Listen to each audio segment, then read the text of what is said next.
Our main news this morning, and it is a grim one, and I fear, actually, it's only going to get worse as the day progresses. We know that about 40 people have died and that we think around 115 injured, some very, very seriously, as a fire tore through a crowded bar in Switzerland. It was at the Crans-Montana ski resort. Now, witnesses say the ceiling caught fire after a bottle with a lit candle sparked the flames, and a lot of the press is reporting that it was one of those sort of sparkler-type candles whilst this New Year's Eve celebration was taking place. And we are actually still waiting for the identities of those killed to be established. The King has sent a letter to the Swiss president saying, "My wife and I are appalled and greatly saddened to learn of the devastating fire. It's utterly heartbreaking that a night of celebration for young people turned to nightmarish tragedy." Now, whilst offering our admiration for the heroic first responders and the selfless emergency services, we wanted, above all, to convey our deepest possible sympathy to all those who have been so dreadfully affected by this horrific disaster. Let's talk to our national reporter, Will Godley, who's here in the studio this morning. I mean, the death toll here is horrific, Will, and sadly likely to rise. Well, yeah, the Swiss authorities yesterday evening saying it stands at around 40. They're not wanting to put an exact number on the death toll yet, as they're still establishing who has died, the identities of who has died, and that's proving to be a real challenge for them due to the nature of the burns. And so authorities, sadly, having to rely on dental records and DNA records to try and work out who these victims are, and then get in touch with their families. Many families still in the area waiting information about the fate of their loved ones. Last night, of course, hundreds gathered in Crans-Montana for this vigil where flowers were being laid, candles lit, and it was a highly emotional atmosphere there, as many people still awaiting the fate of their loved ones. 115 people we know injured, most of them severely injured, many with horrific burns who have been taken to specialist hospitals throughout Switzerland and also now being transferred to neighbouring countries in France, Germany and Italy as well. And the big question at the moment is, how did this fire start? What was the cause of this fire? And that is something the Swiss authorities are working on at the moment. They've said they've got several hypotheses that they are looking at, and actually the fire experts who will be able to establish how this fire started, according to reports, haven't actually been able to enter the bar yet to have a closer look at the damaged bar at the moment. Because, firstly, the fire has meant that the building is in such a bad state, it's not too safe for people to go in. But secondly, the first priority is bringing out the victims' bodies and the remains. So that's been what's happening on the scene yet, as they try to establish the cause of the fire. And we can see now, if you're watching, a photograph that's been widely reported in France and on social media of the moment this fire is thought to have started. Swiss authorities saying they've got many hypotheses, but eyewitnesses saying it was caused by sparklers attached to champagne bottles. And this photo shows a number of champagne bottles being held up by those in the bar celebrating New Year's Eve, and the champagne bottles have sparklers attached to them, and they look to be held very close to a ceiling that has this soundproof foaming attached to it, which then this photo shows these flames beginning to spread. And we're seeing now images of these flames spreading throughout the bar, which eyewitnesses said happened in just a matter of seconds, spreading throughout the basement and then a few minutes later into the ground floor as well, where people often watch sports games as well. So terrifying a fire which many people were panicking and rushing to get out. Swiss authorities not made any arrests yet, no suspects identified. They're saying it's an accident, but a tragic one. What has the report said that the female owner of the bar was actually there at the time? Do we know more about that? She's a French owner, 40-year-old French lady. She owns the bar with her husband. They own a number of different bars and restaurants in Crans-Montana.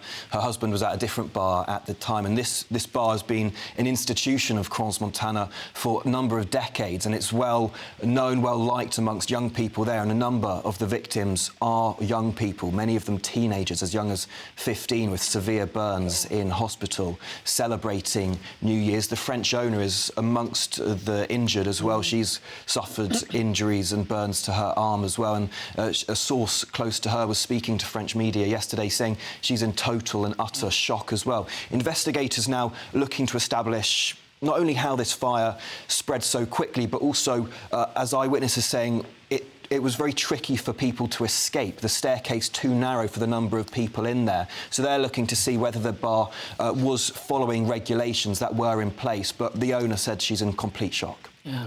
Oh, OK, Will, for now, thanks very much indeed. Well, let's talk to freelance journalist Sam Hudson, who joins us now. Sam, good morning to you. What's the latest you can tell us? Good morning. So I was in Caen yesterday, talking to locals there. Obviously, devastating scenes. This is a tight-knit community, and a tragedy like this has really taken its toll. I think the sense of tragedy is heightened by the fact that even though the identities of the victims haven't been established yet, there's an expectation in the village that many of the victims are going to be very young.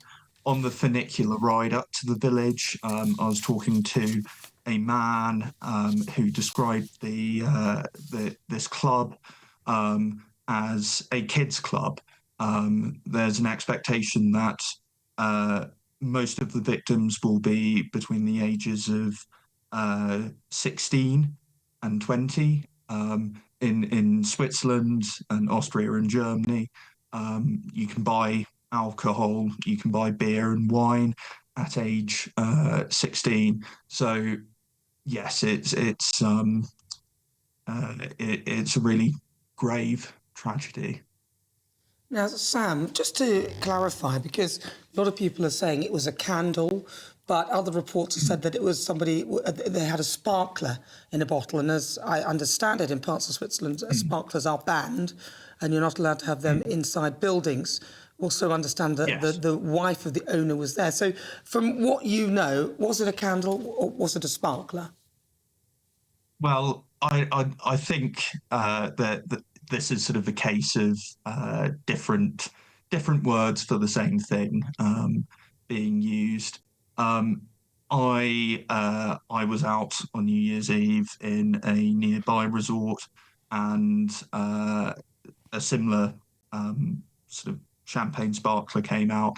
From what we see on social media, it is this sort of candle that you light it and it does send off sparks.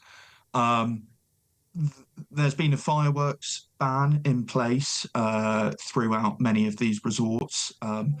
That's actually, speaking to locals yesterday, mainly because it's been quite dry, and there's fear that setting fireworks off might lead to fire. But that ban has in many cases been flouted, and unfortunately in this case, I think it clearly was. What do we know of the injured, Sam? 115 is the figure we've been given. And again, we've been told a lot of those moved to various countries now, but are said to be in a very serious condition. Yes, yeah. Many of the locals I spoke to yesterday didn't find out about the tragedy until the morning after, but did say sort of around 2-3 in the morning, they heard lots of helicopters and thought, that's a bit strange at this time of night. It turns out almost 10 air ambulances were used to airlift the victims to hospitals across Switzerland. I heard of some victims going to as far afield as Zurich. and also to other countries in Italy and France. It's the scenes. So Crans Montana is quite high up. It's on a plateau. It's not in the valley. It's very difficult to get to. So, as you might imagine, it was quite a difficult operation to get the victims there to hospital and treat them.